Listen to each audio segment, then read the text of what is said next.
record declared. Okay, so we have about 11 of us on the call at the moment. I believe that does include me and the panelists. Uh, my fellow panelists, if you do have the option to admit people as they join, please do. Otherwise, I will get started momentarily. So, hello and warm welcome to everyone to today's session. This is one of Accessible Me's Inclusive Insights webinars, hosted by Accessible Me. And as I mentioned, my name is Michael Osborne, and I am the founder and CEO of the company. I'll be chairing today's session, which is all around mental health and digital inclusion and making accessibility work all year round. If you're expecting a different webinar, then you're in the wrong place on this session. You may be subscribed to one of our future sessions, and if that is the case, I do hope you come back to those. These inclusive insight sessions are monthly, so we will be doing many more over time, and you can of course catch the recording on our YouTube channel. So today's session we will get a transcript. We will convert that transcript into tidy it up to make sure the captions are correct, make those as subtitles for the video as well, and so do keep an eye on YouTube should you wish to catch up with everything. This is part of our ongoing series designed to spotlight real experiences and to highlight practical accessibility solutions across both learning, work, and life in general. So we're absolutely thrilled for you to join us, and we hope that you will engage with us in today's session through chat. If you do prefer not to type but to ask a question audibly, then please use that raise hand feature if you can see it on your screen, and we'll invite you to come off mute and participate and speak. But yeah, as I say, we're absolutely thrilled you can join us, and we will save some time at the end of today's sessions to take your questions live. So do pop your questions in the chat, and we will periodically check them as we go along. I'm finding myself tripping over my own words here. So we often say, certainly in the disability space, nothing about us without us. And that statement must be more than a slogan. So today you'll hear directly, not just from myself, but three other speakers who will be bringing in things like depth, clarity, and their own lived experiences to today's session. All around the topic of conversion, inclusion, and mental health, and how digital accessibility interacts. These are people who do this work every day, so they have lived experiences. Many of which work in the accessibility and inclusion space. So they're doing this whether in organizations, in policy, in training rooms, in public speaking engagements as well, and always through the lens of their lived experiences. So let me briefly introduce today's speakers as we go through. So first of all, we have Arba, and Arba, if you'd like to take a moment to let us know who you are, your conditions, if you feel comfortable in doing so, and a little bit about what you do. So handing Yeah, over of to you. course. Yeah, thank you, Michael. Pleasure to be here, everyone, with you all today. Thank you so much for joining. My name is Arba Ismaili. I'm 20 years old. I'm a gap year student at the moment. I've just recently finished my studies. I am definitely a lot on LinkedIn. I do talk about my experiences about autism a lot. I even did a few podcasts in the past talking about autism. I even did one speaking session with Sky where I was going on a lot about neurodiversity. So I definitely do have a lot of experiences that I would love to share with you all and to definitely make the most of the sessions and to spread more awareness about autism and neurodiversity overall. And it's definitely something I'm very passionate about and definitely something I'm looking forward to share with you all today. So thank you. Fantastic. Next up, I'm doing this in alphabetical order. If you wonder, so there's absolutely no preference. It's just the way my brain works. Alphabetical order absolutely works for me. So Peter, rather than me speak on your behalf, if I can invite you to let everyone who's listening know who you are. Hello, my name's Peter Quick. I'm the Director of Training at No Boundaries Disability Consultancy, and it's a veteran-led company which has been going for just over a year now. We both in the company came from a background of being nurses. I'd spent 30 something years as a nurse. including 15 in the Royal Air Force, working with major trauma. So we had experience of disabilities as professional carers and carers for close family members, but we both got injured in different ways in the Royal Air Force, and it's left us with disabilities. I've got inflammatory arthritis, osteoarthritis, and it's affected my at some stage infected my heart and my lungs. But it's a mobility problem mostly for me.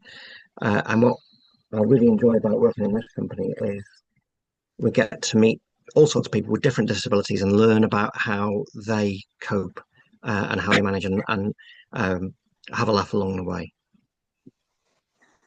Fantastic. Thank you, Peter. Oh, I zoomed in. I don't know how I've done that one. Let's try.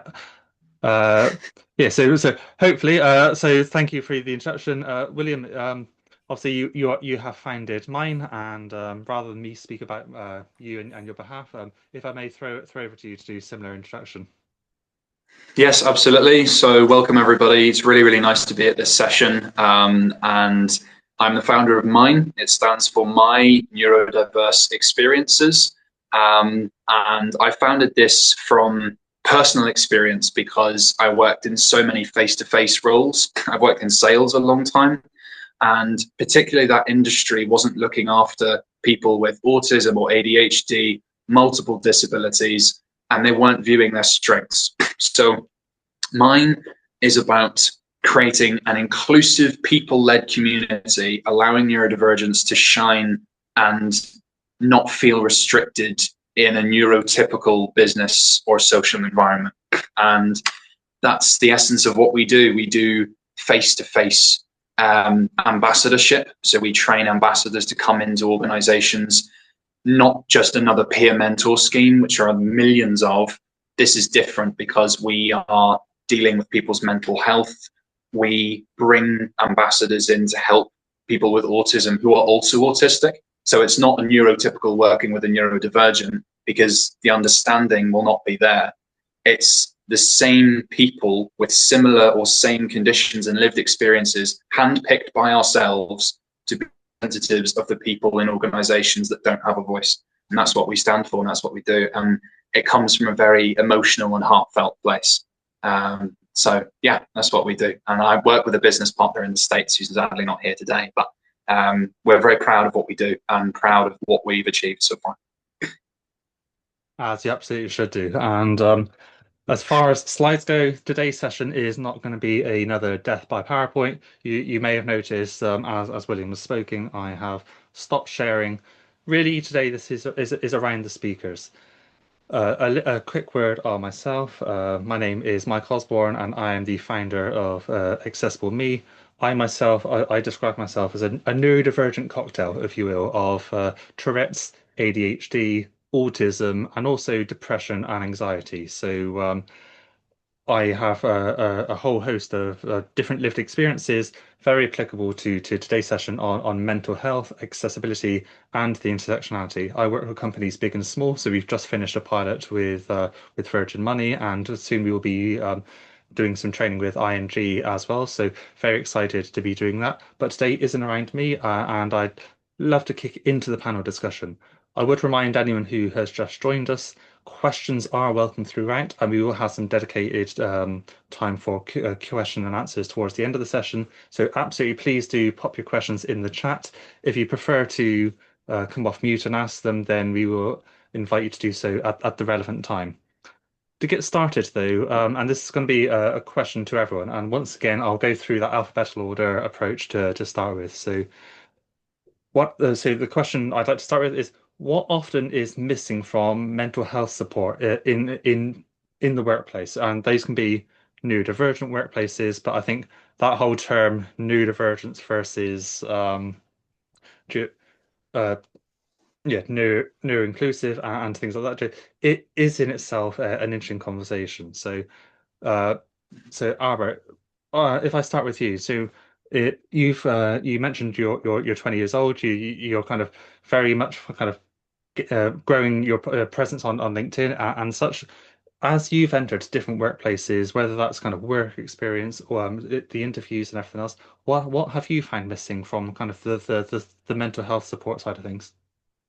I think, yeah, good question, Michael. I think what's really missing is just that genuine chance to get to know us because I noticed in a lot of work experiences and in a lot of places, it kind of just feels like we're kind of a bit like pushed to the side sometimes and not really given a proper chance to shine. Or sometimes like the environments I'm in can be quite overwhelming, can be too stimulating as well. So it's really, I think what's really missing is just that inclusivity a bit. Like I think sometimes these work experiences kind of forget that there are neurodiverse people because it's mostly just neurotypical people in there, and sometimes there's just so many people in there. I have to sometimes go out and take a little rest, or the lights could be too bright, or someone's just like speaking really loudly that just hurts my ears quite a lot in some work experiences, and also just like trying to navigate the day throughout as well, what tasks to do, what I'm meant to do as well. Like I notice like sometimes they don't put these structures into place and it can be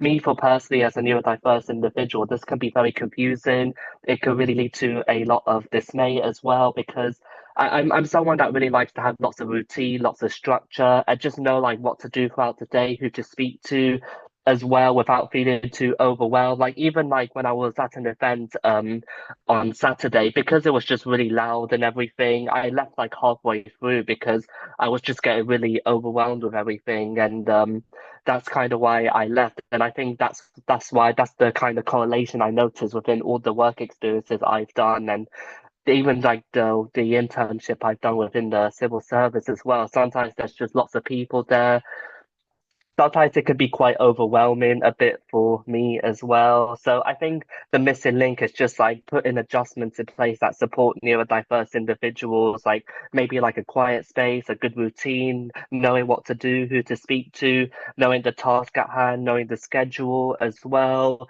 and just knowing how to make the most of the day and knowing how to go up to people because sometimes it's a bit difficult trying to go up to people and make conversations with them when everyone else is just doing it so naturally. I just feel like a bit like left out a bit or a bit left out, and it's just like I think it's best for companies to definitely consider like making those reasonable adjustments for us, ensuring that we know who to speak to, knowing what tasks we're meant to do and how the day is meant to be structured, and just having places where we can relax and for someone to, and even if possible, just someone, a little buddy or someone that we can speak to throughout the day, like one on one, because that could really make a huge difference for us as a whole. So that's my answer.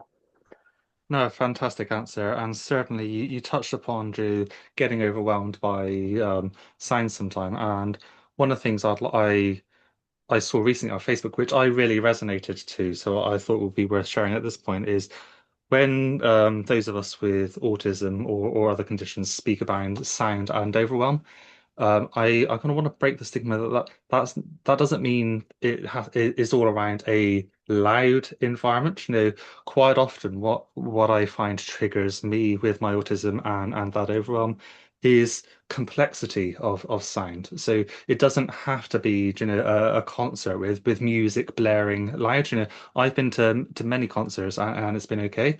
The bit of the concert which often triggers me is the kind of the crowd cheering around me at the end, and the complexity. So what does that mean for the workplace? Obviously, I've spoken around an event environment there. You know, really, it's sometimes one of the things that stresses me out most is, I'll say, the complexity of sound. It's the conversations when you're trying to speak to somebody kind of new and other conversations are happening at the same time in the room. And certainly in a training format, you know, but when any kind of one of those live classroom settings, it's fantastic when you hear the buzz and the excitement. You've given the task, and we all go about it. But when there is that kind of hyper buzz and you've got sound effects on screen across an image, it can be quite challenging in my experience. Peter, obviously you've been in the workplace a little longer, and I mean that with absolute respect. But I think if I can throw you to the same question, what is as somebody who has a veteran in the space as well? What do you find in terms of mental health support it has been missing? They don't see you. No, no, no. It's the same. Sorry, Peter, I think I accidentally muted you by mistake. I was trying to mute someone else who was speaking, so I have to invite you to come off mute again, That's okay. just before we go further. Yeah, yeah, I am quite ancient, aren't I? Something that Arba was saying about in a workplace knowing how to speak with people. I think that's a thing for neurotypical people as well. I think a lot of workplaces just leave new entrants to flounder, and it's Yes. very difficult to know how to function. I went from, at the age of 35, joining the Royal Air Force from the NHS, and I didn't know how an RAF officer would behave. And it was only mentorship and watching the experienced guys and girls that were doing it learn how to do it. So I think that's common for a lot of for a lot of workplaces. Um, in terms of mental health in the workplace, there was a great thing that I found when I was doing a fair bit of suicide prevention work, and that is hashtag ask twice. And that's especially for people who are born in Britain, grow up in a British culture, that, if you ask them how they are, they can have their leg blown off. They can be having a day life. How are you? I'm fine. So hashtag ask twice is how are you? And they say, I'm fine. Then you say, but really, how are you? Trying to get your colleagues to talk about how their feelings are. And if you try that at work, it stops people in their tracks if they're not expecting it. And they say, well, actually, I'm having a bit of a bad week. And it opens up that pathway into a conversation, a chat. And it's human contact that people need. They need that chat. They need eye contact. They need maybe to sit around with a cup of tea or coffee. I And we do absolutely appreciate, agree. sorry, we do appreciate that, some people don't like eye contact, some people don't like physical contact, and that's fine. That's Yeah. all very normal. It's great. But for some, it's worth trying. It's worth shaking people's hands and seeing how it goes and asking them how they are. And the other thing I'd like to say as well is, if you've not heard of it, it's worth looking up the Zero Suicide Alliance. It's an NHS organisation, and it provides free training in preventing suicide. And for example, one of the sets of training is aimed at taxi drivers, because it's recognised that taxi drivers may pick people up who have suicidal ideas, and it's given them the chance to interact with them. And it's just very simple conversation stuff. So between the Zero Suicide Alliance and the Samaritans, who've got some really good videos, um, it's quite easy to teach people how to bridge those gaps, how to start talking with people. This is me talking myself out of paid training that we might sell to you, but it's there's some very basic, very easy stuff to do that you can do within your own organization. You're absolutely right. The things that that can be done. Peter, I don't know if you happen to have any of those links to hand, but Siama Mohammed has asked if we could pop those in the chat. To anyone who is interested in the things that have been mentioned on today's call, one of the things I would do both at following the call is I will send the recording out. I will do a bit of digging and we will find those links as well. So rest assured, you haven't got to furiously take notes as you go along. Try and kind of immerse yourself in today's session if you're able to do so, and we'll absolutely follow up with you with those additional resources.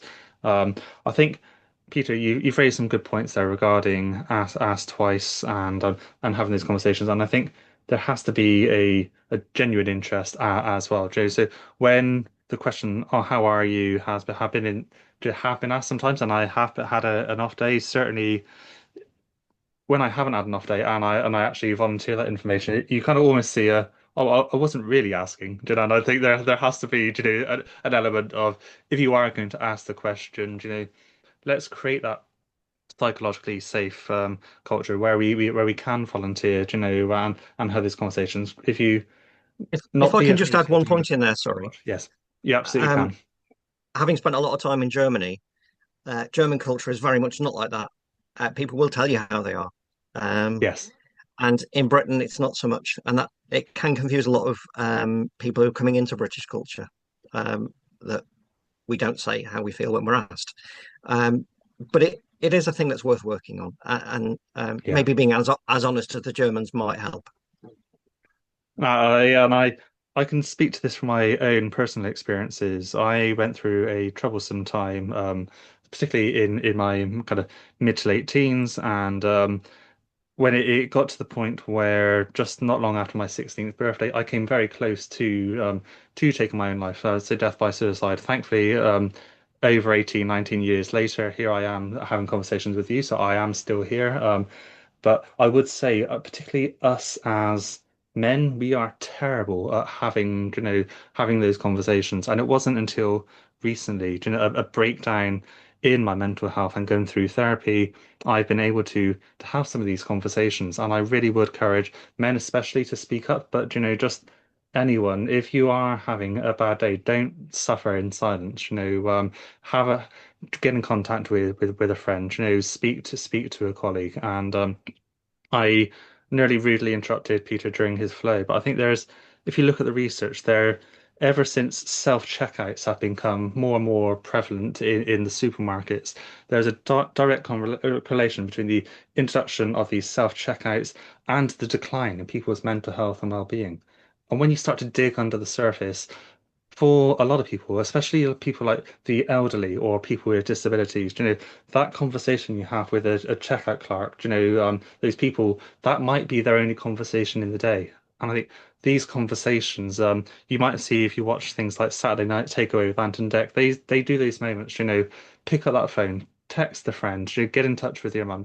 Just if there's one thing I want anyone to take away from today's webinar is just look, please don't suffer in silence and have those conversations. I think those of us who are neurodivergent, there's a lot of statistics to say if you have autism, for example, I think you are 6 times more likely to die by suicide, which is a shocking statistic. Now, Will, if I can invite you to speak again, I think it's a very timely introduction as the part of what you're doing with mine, and why you're doing it is to share, to create these sessions where people with these lived experiences can speak. So yeah, if I can invite you to answer that same question, what do you Yeah. think is missing from mental health and support?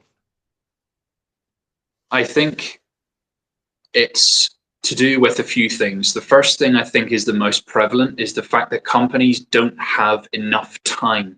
It's a time issue because mental health is not something that you can deal with in 5 minutes. It's not something that you can talk about quickly over a lunch break.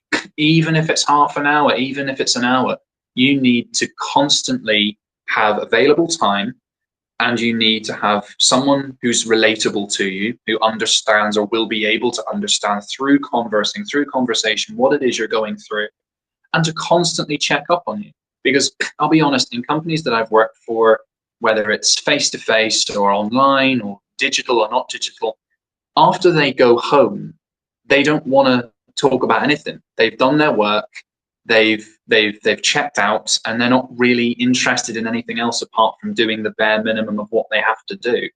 And there needs to be some incentive from a business perspective as to why it's worthwhile people and managers maybe checking in with colleagues after they go home. Some incentive to say, look, you will be, I don't know, you're in line for a promotion or something, you can be like a mental health lead in your workplace. Some incentive that inspires them to check on people who are maybe not feeling okay. And from a mind perspective, that's exactly why we exist, because it's not, yes, in the first instance, it's for neurodiversities, but eventually we're going to be for everybody. We're going to be for people who deal with and we already are people with mental health issues, and that's why we spend time handpicking people to come in who are internal already, who already work within the organizations, to be mind ambassadors and representatives of mental health and neurodiversity, but also other people who haven't been in the company. And really, it's like matchmaking almost, because it just, if we match make it as closely together as possible, do the introductions and say, look, spend 2 weeks together. This person has been suffering from depression. This is, one of our mind ambassadors. Get to know each other. They share their experiences. We already know everything about them. They've come through us as trusted, trusted parties that they deal with. And they go, okay, they understand me. They've put me in touch with somebody who actually gets me and gets what I'm talking about. And that's very, very rare in companies nowadays. And I actually, just to kind of talk on a personal note, I reached out to you, Michael, over the weekend, and I felt really, really anxious and depressed. And I thought, is mine a good idea? Is it something that's worthwhile doing? I felt so down in the dumps. I wasn't getting out of bed on the weekend. I was feeling wretched and rotten. And that, I've suffered with mental health, and there have been blips, and more recently with starting this business. And I have autism and ADHD, and that overwhelm and overthinking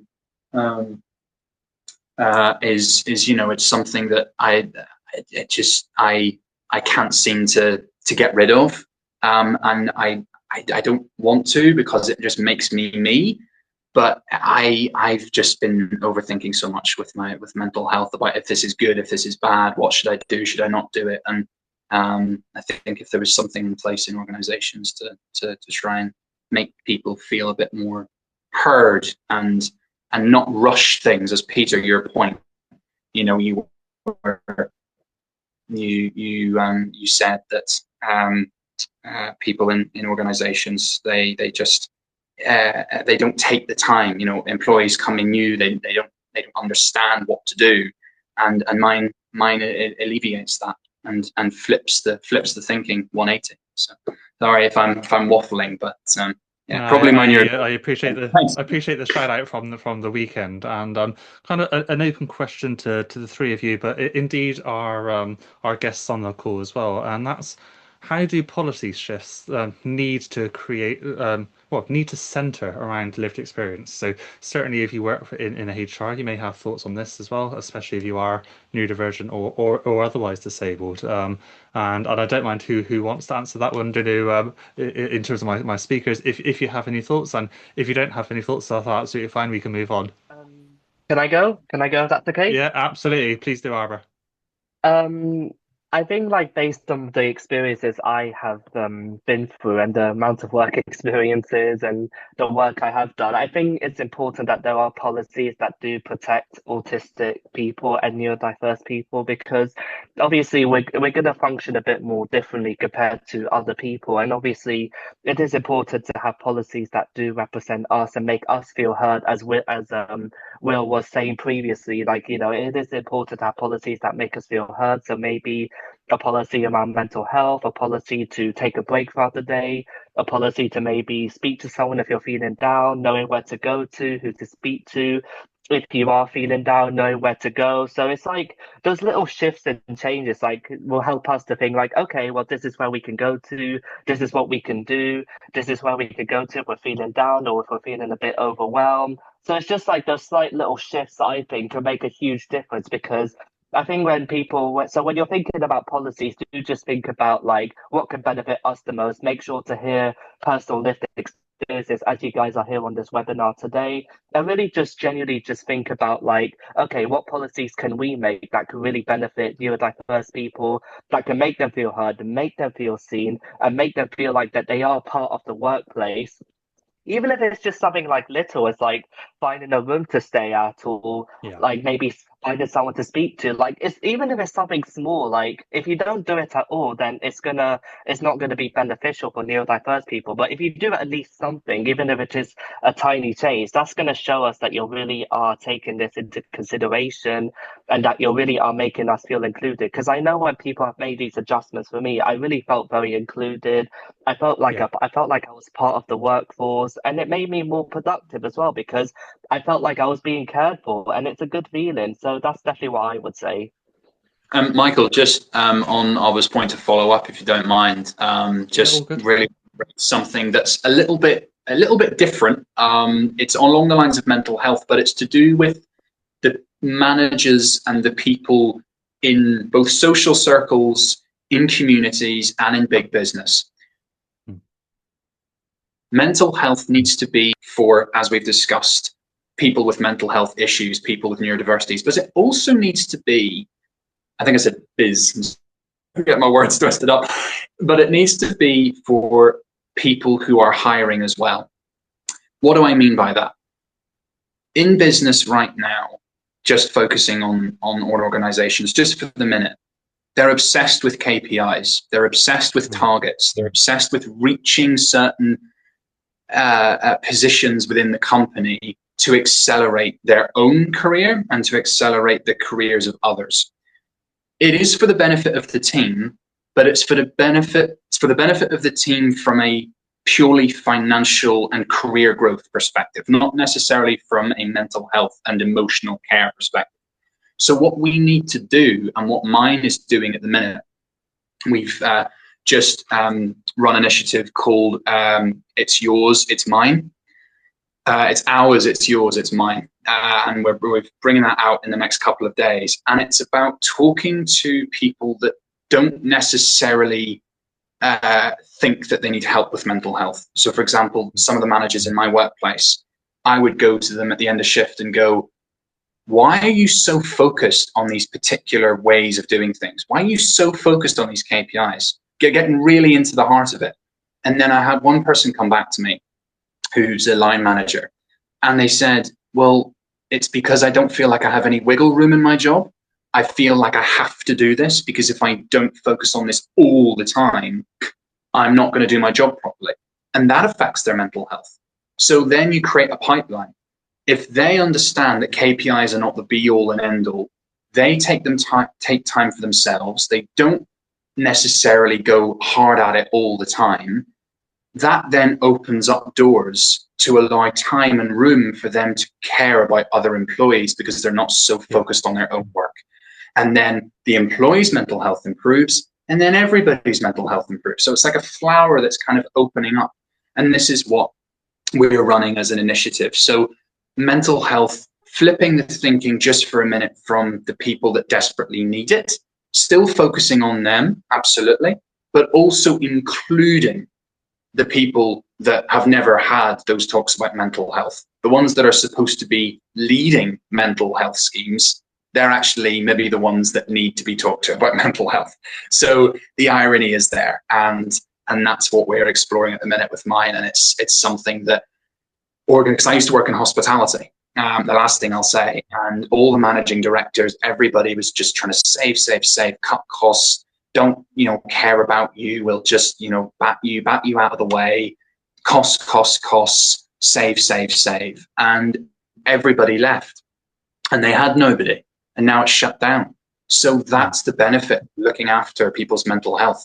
Sure, as a business, make less per month, make less per year, but care about the people that are in your organization, so much so that the retention is over 15 years rather than just for 15 days. Yeah, and it's not just like what the customer spends with you, is it? It's like if you look after your people, you don't lose your team, you don't lose your valued colleagues. People stay, and you're not having to invest in getting new hires. So no, absolutely, and they think it keeps costs down, but again, it comes back to this time thing. It's timely to hire new people, and therefore they're wondering why their mental health schemes are not up to scratch, up to par. Yeah. Because there's few people, and the hamster wheel keeps going round and round. It's the same thing. Yeah. Absolutely. In the interest of keeping things moving, there's a question in the chat. So, and I'm going to come to the panelists with three separate questions, actually. So, Arba, my question to you would be, obviously the prepared question was, how can digital tools better support neurodiverse users? But I see in the chat a question from Holly, which I may merge into this. So rather than focus on digital tools specifically, Holly asks, she says she'd love to know more about creating quiet or safe psychological spaces at work when people need them. So do you have any information that can look that are all of our guests can find in advice? So whether that's digital tools, other tools, kind of what have you found works for you? Yeah, no, of course. I can still answer the first question as well. I did do a bit of research on it. So, regarding the first question about digital tools, I would say text to speech, speech to text can really be effective, because some people might need a bit of time to really understand the words and everything. I know for me personally, like when someone tells me something, I need a bit of time to actually process that information, because it doesn't come instantly to me. Like and even like hours later after that information is being processed, I end up like really thinking about it a lot, and then it starts to make sense. So like I feel like when you're giving information to people, don't expect them to understand it instantly, because the way our brains work is like we take a bit of time to fully process what is actually being said to us and everything like that. I know when I've had a lot of information being said to me, I needed some time to really think about it as well. And even when I did my studies, it was quite fast paced and just instantly just do this, do this, do this, and it just didn't work for me at all, because I actually needed time to really process all this information. And I think that's one thing workplaces need to consider as well. Another thing I would say is noise cancelling headphones does make a big difference. So if you do see like an employee just have like noise cancelling headphones, don't just think they're being antisocial or they don't want to speak to you. It's just because that's how it works for them, and that's how they kind of use it to adapt throughout the working day as well. So then do just try and tap them lightly on the shoulder and see if they do want to engage in conversation as well. Also, screen tinting is another thing. I know like when I go outside, like it just gets so bright and I have to squint my eyes really, really. I have to squint my eyes just to like finally adapt to the light. And even like, and I know that when I go out somewhere that's really bright, that causes a lot of sensory issues for me. And I think it's really important that the lighting is okay, the computer screen is friendly as well. Another thing I would also say for digital tools is like an AI that can like check grammar, check the small details, make your words more professional and concise. Because personally, I'm really bad with punctuations, grammar, spelling. I'm good at, but punctuation and grammar, I'm not the best at. I will admit. And sometimes the way I type things might not come across as very professional. So I think like it's important to also have those tools where we don't need to worry about just the tiny little details, where we can focus more on the bigger Absolutely. picture. Because when I do like tasks, I focus more like the bigger picture, and I just focus more like, okay, what can I write? What can I put down? I don't really focus on the smaller things like structure or grammar or spelling and punctuation, etc. I just focus more like, okay, what can I do to deliver the result? So definitely having something like that will be very helpful in helping to structure PowerPoints or presentations, whatever the type of work that us neurodiverse people get ourselves into. It's a really important to consider that. And also, Holly, I did put an answer down. I will try my best to answer this, but Thank you. I would really just say like just really have a look at what other companies are doing, see their policies, see what they're doing as well. I would say one organization to check out is Ambitious About Autism. That is a company that has been really good, and they have a lot of good work experiences, lots of good tools and everything that they're really using to help autistic people as well. And also just like really do some research, check out some sites that talk a lot about neurodiversity, see what the struggles are, get a really good impression of it as well. So then you can build up your awareness of neurodiversity and see.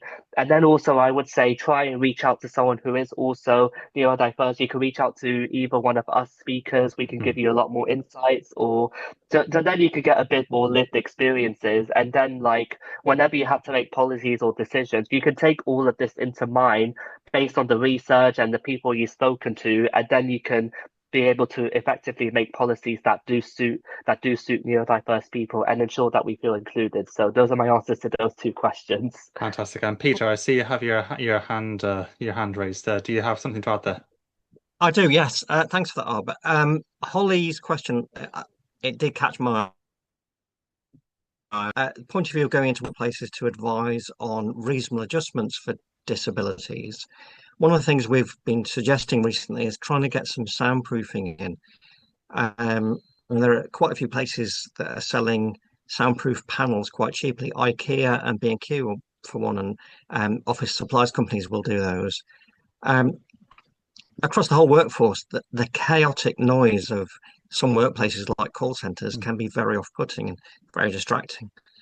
So just having simple sound reducing areas can help. And the same applies to a quiet area or a coffee room. Try and deaden the noise in there with carpet, with soundproofing on the walls. Not so much that That's people can't hear you scream, but just that the voices aren't echoing, Yeah. and that really works. And another thing I wanted to say as well, just on adaptations in the workplace. I used to work in an organization which brought in digital diaries. So you logged where you were going to be, you logged where you were. And that was great for safety, and it's great for the managers to keep an eye on where people are. But about 50% of the workforce were older and didn't want to adapt to that, and they wanted to stay with paper. And I know the Mm. same applies for people with some types of dyslexia. And there are lots of other reasons why people don't want to switch everything to digital. So I think employers have to recognize that you may have to be flexible in allowing a mix of paper and digital. Yeah, and I think flexibility is key. And I saw something recently regarding the barriers McDonald's have unintentionally put in place in having these digital screens, particularly through individuals with dyslexia. Do you know, whereas they used to be able to speak at a person at a counter. Do you know, so we're actually in making life easier for some, we are unintentionally increasing barriers for others. Will, question to you next, if I may. What barriers do you think or do you face in accessing mental health support, and how do you think peer-led spaces like what you're trying to do with mine might differ from the traditional services?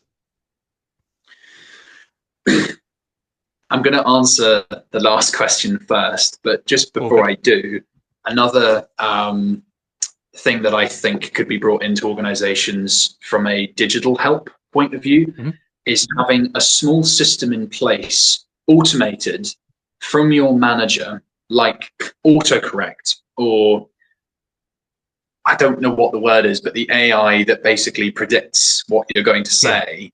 Predictive text, that's the thing I'm looking for. To say, you're doing a good job. If you get overwhelmed, if you feel like you're not doing a good job, I'll give you an example. My targets for this month, pretty good, but I'm low on one or two. And I thought to myself yesterday, oh my goodness, what if I don't do this? What if I don't do that? Very overwhelming. And I had to reach out about 3 or 4 times to somebody face to face for them to say, good job. And even Mm. then they were really busy. So something that just helps people feel like they can breathe and go, okay, this is actually not so bad. I'm doing a good job, rather than like, Yeah. ah, you know.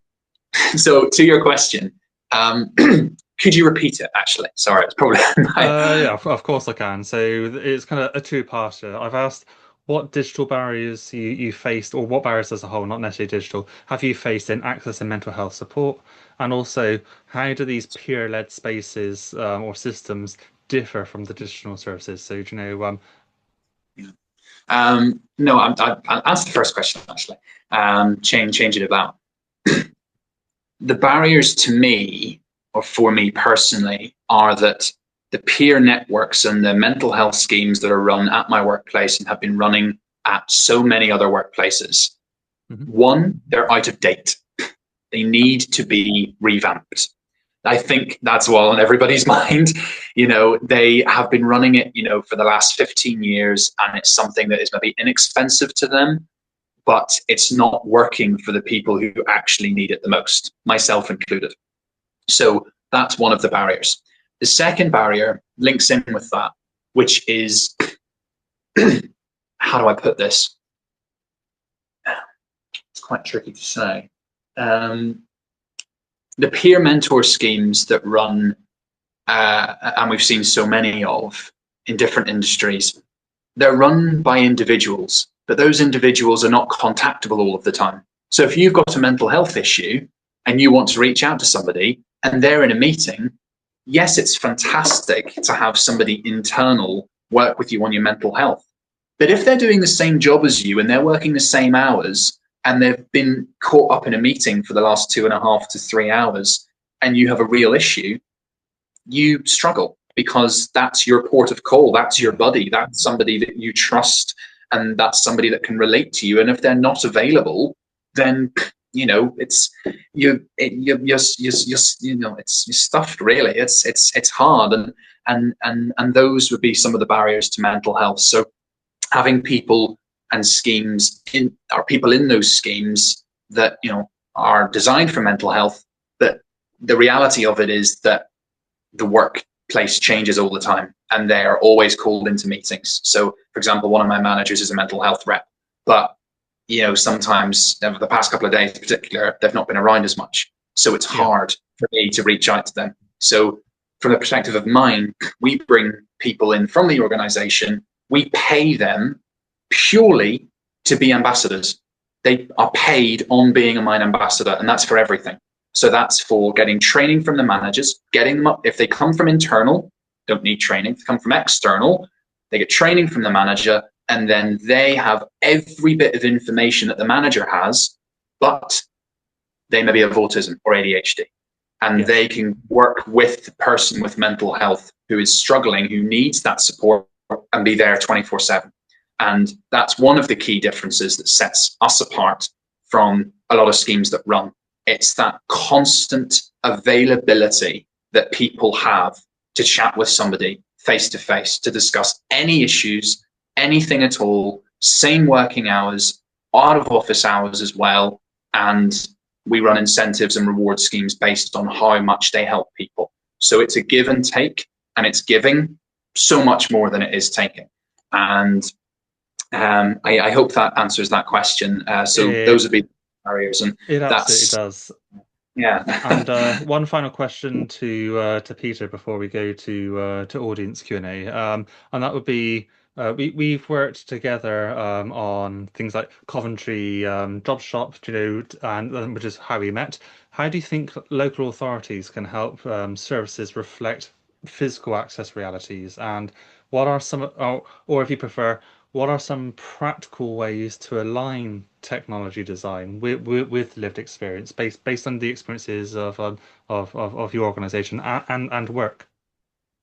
Well, I actually spent the weekend trying to think of a really clever answer to this. And I had a few, but yesterday I stopped at a train station to pick up my wife from work. And I use a blue badge, and I parked in the blue badge space. And it's actually very difficult around this region, I think probably throughout Britain now, to use a blue badge at a train station, because you have to register your vehicle and the actual number of the blue badge uses its unique code on a website. So it's not even an app. It's not through a QR code. You've got to actually physically search the website. Not everybody's digitally included in Britain. A lot of people do not have that technology, do not have access to technology. So by having that sort of demand, it can exclude people with a variety of different disabilities from just basic access to things. So the more that we make technology available, and perhaps the only route in, the more we have to make sure that it's usable by everybody. What William was saying and what you were saying about self-check-ins really rang a bell with me, because one of the reasons that we started this company was a nightmare hotel in Kent. And one of the worst things was it had a self-check-in. So there was no option of speaking to staff. So for vulnerable single travelers, it makes it difficult. For people who aren't used to using touch screens, it makes it difficult. And it's really an unfriendly thing, and it does exclude a lot of people. So any technology you have, you've got to make sure that you are including, not excluding.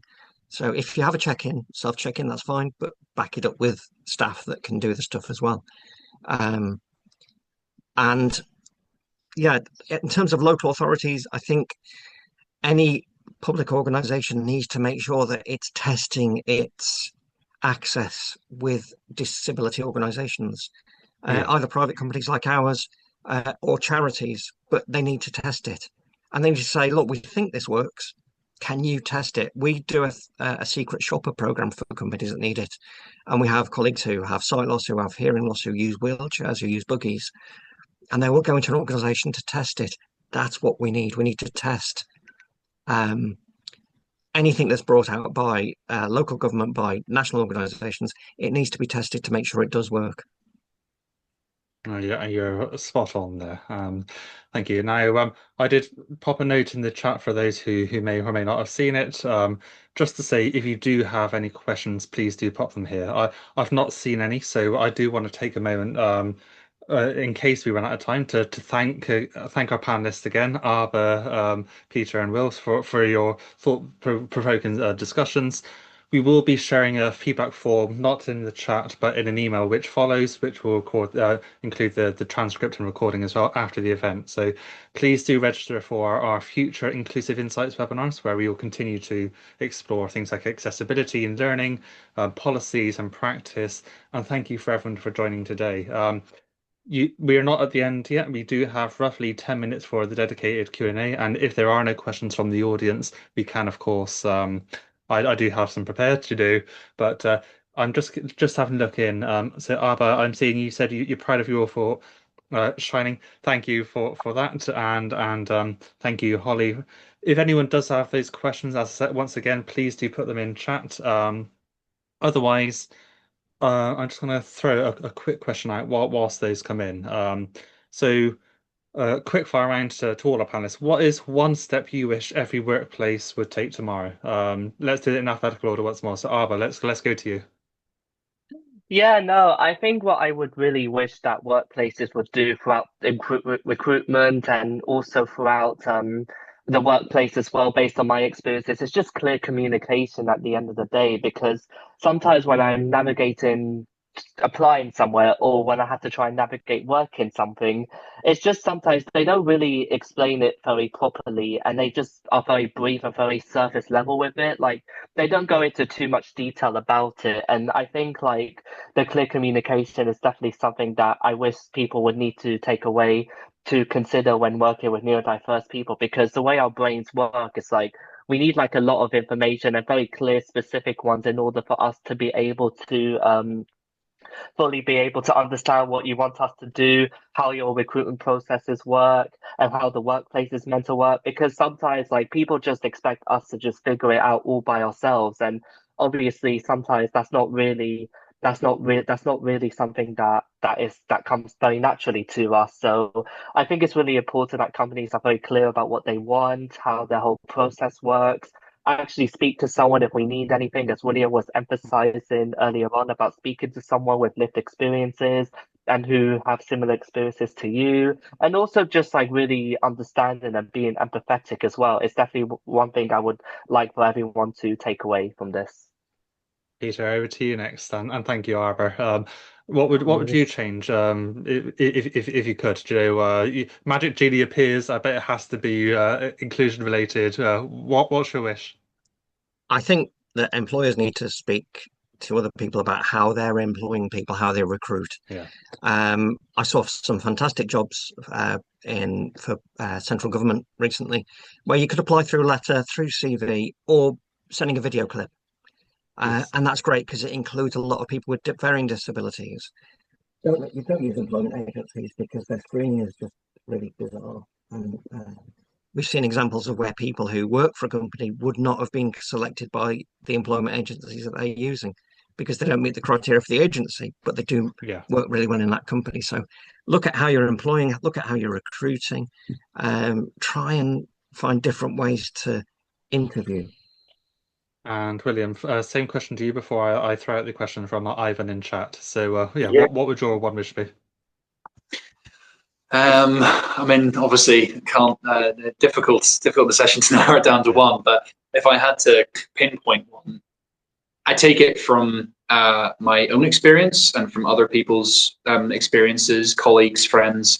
It's recognizing and trying to use neurodivergent people's or neurodiverse people's, people with mental health, people with certain disabilities, taking their strengths in interview, allowing them the chance to display them and talk about them, and using them within the organization so that they feel empowered.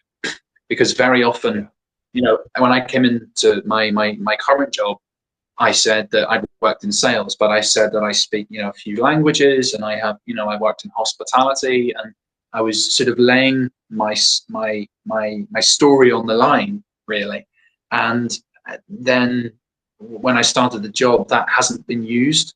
So encouraging employees to use everything in your arsenal to its greatest possibility and strength, and not just using what you using what they need out of you to get the job done. Yeah. No, fantastic. And important to me that our audience's questions do get answered. So Ivan has kindly asked in the chat, how do we deal with a company that's not really concerned about mental health? And I think that's open to all of our panelists. So if I can encourage you to first of all mute it and then raise hand, we'll go on that basis. Peter. Yeah, it's very easy for me to talk about the law, the equality access that employers should pay equal attention to mental health as to any other disability or illness.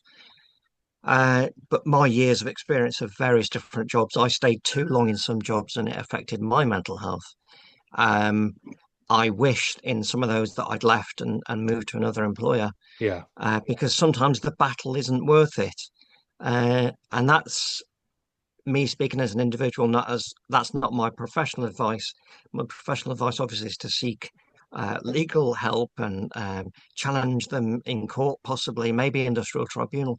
But actually, for your own mental health, sometimes it's easier to find a better employer. And there are better employers out there. Will, I think you had your hand up next. So thank you, Peter, for your fantastic contribution. And then we'll come to Arbor after Will. Sorry, Mike, could you repeat the question again? Sorry, I think the question is how to deal with a company that's not concerned with mental health. Not concerned with mental health. Educate. To put simply, educate and have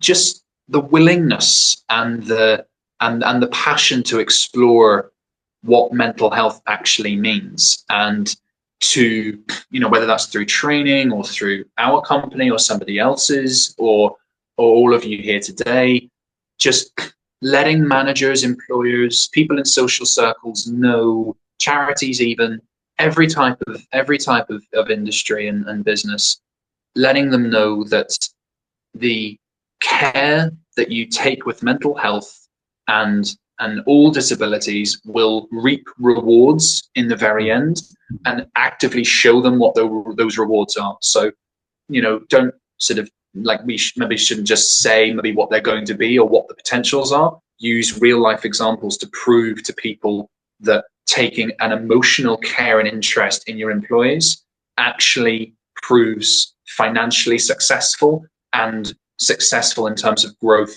and inclusivity, and making your business and your social circle or whatever it is better and more open thinking. Fantastic. And Arbor, if I can come to you, same question: how to deal with a company that's not really concerned with mental health, or at least not showing they are? Okay, so I think based on the experiences that I did have, I would just say be very selective with who you decide to work with, who you decide to speak to, because what I've realized over the years is that even if you do try to explain to people like what you're trying to do and the strengths that neurodiverse people have, unfortunately, some people don't really listen to it, and it's like you're trying to speak to a brick wall, but it's just not getting through to them.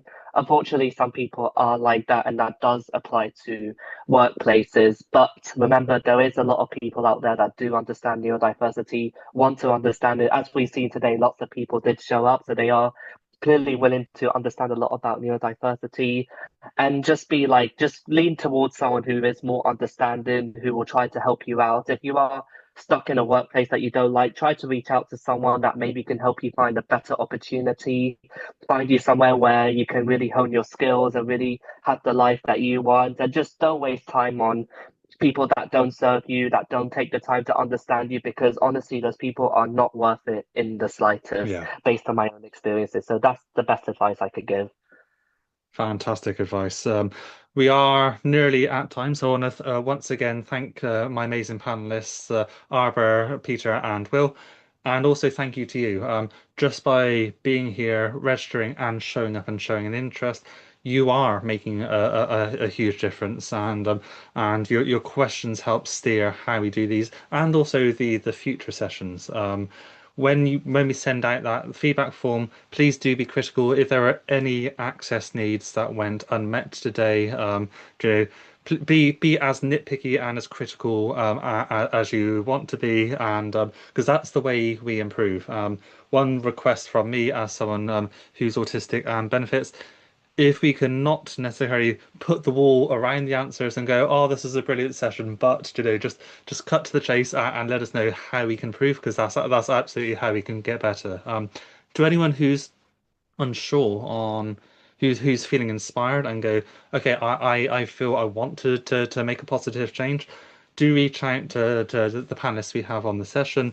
But also here at Accessible Me, one of the things we do is help you make that business case. So whether you're an individual who needs to convince leadership, hey, we need to make this happen, or we need to spend some money on this, or you have a team of people who are going, we're already busy. Why are you asking us to do X, Y, and Z on top? And furthering anyone's stress?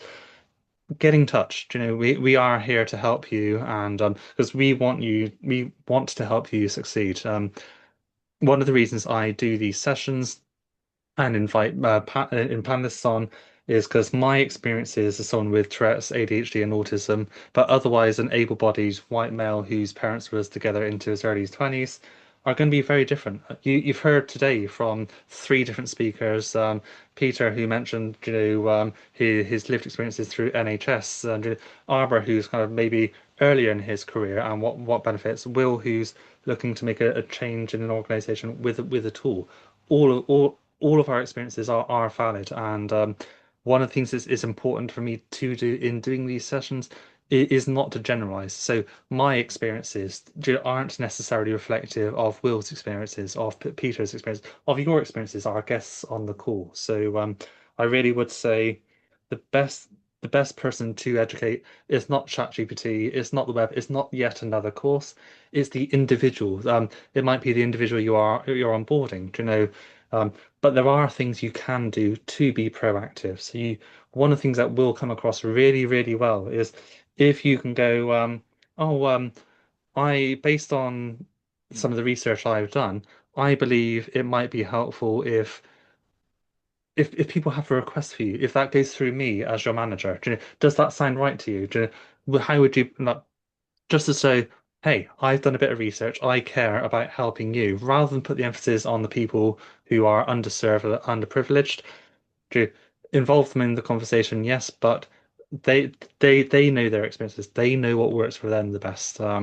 With that, I don't have a hard stop, but I appreciate we are now 3 minutes over. I will leave the recording open. But once again, a real sincere thank you to our audience, to William, to Peter, and to Arbor. Thank you so much for joining. And if you do have any final questions, do stick around. Thank you so much. Thanks, everybody. Keep being shining cosmic stars and legends, you guys. Keep being awesome. Love it. Absolutely. Well, thank you so much, everyone. With that, I will bring the session to a close. Sorry, Peter, were you saying something else? No, just thanks, Michael. Thanks for the opportunity. It's been really interesting. Thank you. It really has. Thank you so much. Really, really do appreciate it. Thanks so much, everyone, and we absolutely be in touch. Okay. Great stuff. Thank you, guys. Take care. Thank you. Bye-bye.